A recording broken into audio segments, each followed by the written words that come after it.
Hello students. So today we will discuss on the topic photoelectric effect. Photoelectric effect. This law has been given by the Albert Einstein. For that he got a Nobel Prize also. This was the very simple law to relate the light energy with the electric energy. So we will discuss on that law today. You can see that there is a setup. ये setup जो है ये electric field generate करने के लिए है. यहाँ पे लाइट एनर्जी जो रिलीज हो रही है, ये लाइट एनर्जी यहाँ पे मेटालिक सरफेस पे, ये एक मेटल सरफेस है जिसपे लाइट एनर्जी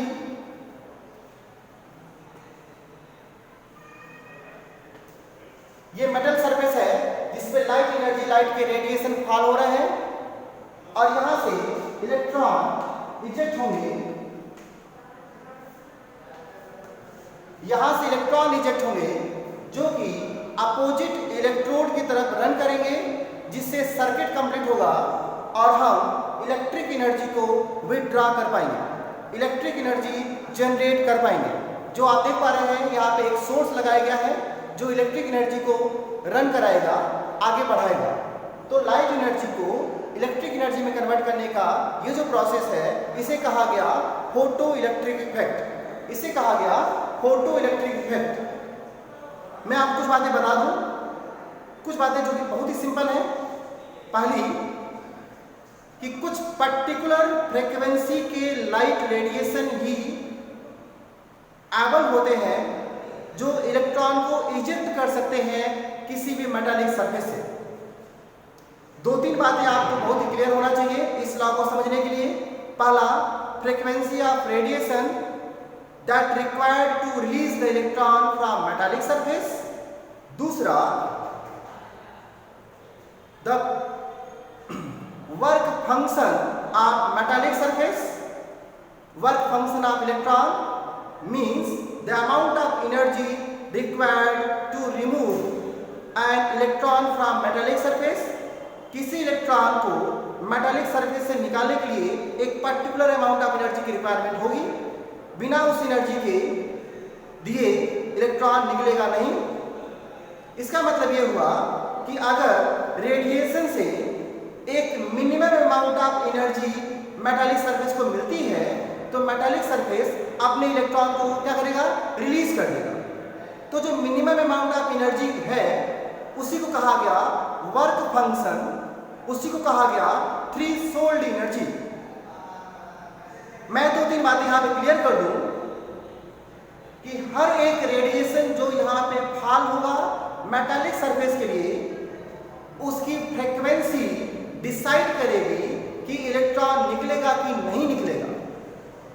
मतलब इलेक्ट्रॉन को निकलने के लिए एक मिनिमम फ्रीक्वेंसी की जरूरत पड़ेगी और उस फ्रीक्वेंसी से जनरेट होगा एक मिनिमम एनर्जी. वो फ्रीक्वेंसी रिलेट करेगा एक मिनिमम वेवलेंथ से भी. तो हमारे पास दो तीन ऐसे पॉइंट बनेंगे जिससे ये पता चलेगा कि इलेक्ट्रॉन इजेक्ट हुआ कि नहीं इलेक्ट्रॉन इजेक्ट हुआ.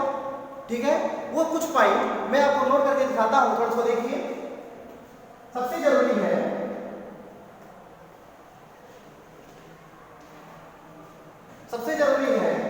थ्रेशोल्ड. और इसमें दो पॉइंट है. पहला फ्रीक्वेंसी का, मतलब थ्रेशोल्ड फ्रीक्वेंसी. दूसरा है वेवलेंथ का.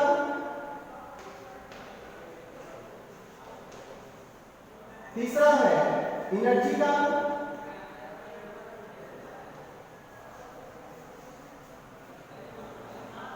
मतलब इलेक्ट्रॉन को इजेक्ट करने के लिए एक मिनिमम फ्रीक्वेंसी की रिक्वायरमेंट होगी.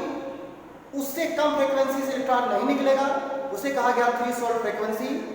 उसी तरीके से एक मिनिमम वेवलेंथ की रिक्वायरमेंट होगी. उससे कम वेवलेंथ पे या उससे ज्यादा वेवलेंथ पे इलेक्ट्रॉन नहीं निकलेगा, उसे कहा जाएगा थ्रेशोल्ड. और एक मिनिमम एनर्जी की भी रिक्वायरमेंट होगी. ठीक है, इसको एक्सप्लेन करने के लिए मैं आपको प्लैंक का एक छोटा सा फार्मूला दिखाऊंगा जिससे आप समझ पाएंगे कि ये इन इलेक्ट्रॉन इजेक्ट कैसे हो रहे होंगे। आप सिंपली एक बात पहले समझिए कि एक भी इलेक्ट्रॉन को निकलने के लिए एक पर्टिकुलर अमाउंट ऑफ एनर्जी की रिक्वायरमेंट होगी। ठीक है, समझ रहे हैं आप इस बात को? अब इसको समझिए थोड़ा। जैसे मान लीजिए अगर न्यू फ्रीक्वेंसी का रेडिएशन फॉल कराया गया और इलेक्ट्रॉन इजेक्ट हो गया, ऐसे में nu frequency relatable to the energy, ये एनर्जी से रिलेट करेगा जिसकी वैल्यू होगी E equal to h new.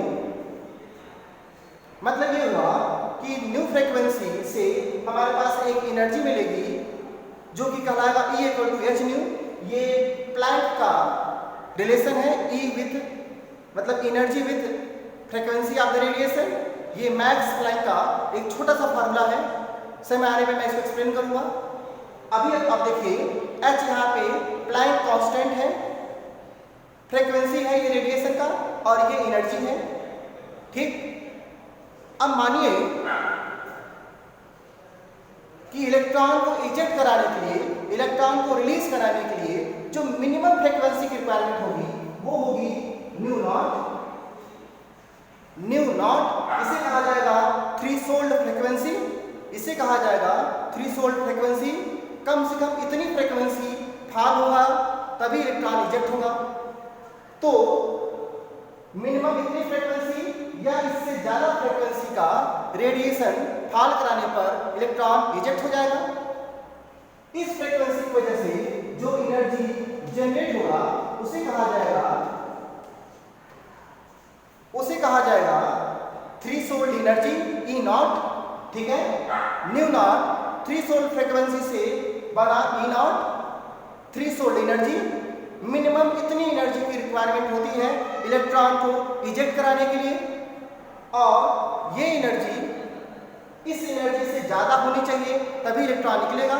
इसका मतलब for ejection of electron,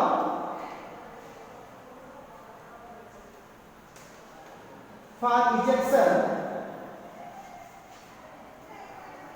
ejection of electron, E must be greater than E naught. E must be greater than E naught. ठीक है, अब थोड़ा समझिएगा कि अगर हमने न्यू फ्रीक्वेंसी का लाइट रेडिएशन फॉल कराया, इलेक्ट्रॉन निकला, इलेक्ट्रॉन को निकलने के लिए जो फ्रीक्वेंसी यूटिलाइज हो गई, जो एनर्जी यूटिलाइज हो गई उसकी वैल्यू है E नॉट, फ्रीक्वेंसी की वैल्यू है न्यू नॉट। तो इसका मतलब ये हुआ कि कुछ एनर्जी बची क्योंकि हमने ज्यादा फ्रीक्वेंसी फॉल कराया था तो उससे ज्यादा एनर्जी बना, तो कुछ एनर्जी बच गई। जो एनर्जी बची वो इलेक्ट्रॉनों को रन कराने के लिए, वो इलेक्ट्रॉनों को काइनेटिक एनर्जी देने में खर्च हो जाएगी। मतलब ये हुआ कि जो E है वो हो जाएगा E not plus half mv square. इसका मतलब ये हुआ कि अगर हम E एनर्जी देते हैं तो E नॉट एनर्जी खर्च हो जाएगी इलेक्ट्रॉन को निकालने में, और बची हुई एनर्जी खर्च होगी उसको काइनेटिक एनर्जी देने में। जो एनर्जी लगेगी E नॉट इलेक्ट्रॉन को निकालने में, इसी को कहा गया वर्क फंक्शन W नॉट, इसी को कहा गया work function. So work function minimum amount of energy required to emit an electron from metallic surface during photoelectric effect होता है। ठीक है, W naught that is equal to the E naught, and for that we required a frequency, a threshold frequency called nu naught। ठीक है, if we fall a radiation more than nu naught, if we fall the radiation more than nu naught, the rest of the frequency, the rest of energy utilized to वो electron को run कराने में, वो electron को kinetic energy देने में खर्च हो जाएगी, हाफ एम स्क्वायर जिसको बोला गया। ठीक है, इस तरीके से आप निकाल पाएंगे रिलेशन, इस तरीके से आप रिलेशन निकाल पाएंगे। ठीक है, अब मैं दूसरी बात पे आता हूं। आपको पता होना चाहिए कि फ्रीक्वेंसी और जो वेवलेंथ है उसमें एक छोटा सा रिलेशन होता है, उसमें एक छोटा सा रिलेशन होता है। ठीक है, मैं आपको बता दूं, actually E equal to H D होता है फार्मूला। इसकी जगह पे हम लिख सकते हैं SC बाई लैम्डा, जहां पे C लाइट की स्पीड है, लैम्डा वेवलेंथ ऑफ लाइट है। ठीक है, मतलब अगर हम न्यू फ्रीक्वेंसी का लाइट फॉल कराएंगे तो उस लाइट के पास लैम्डा वेवलेंथ होगा, लैम्डा वेवलेंथ होगा। और अगर न्यू नॉट फॉल कराएंगे तो उसी तरीके से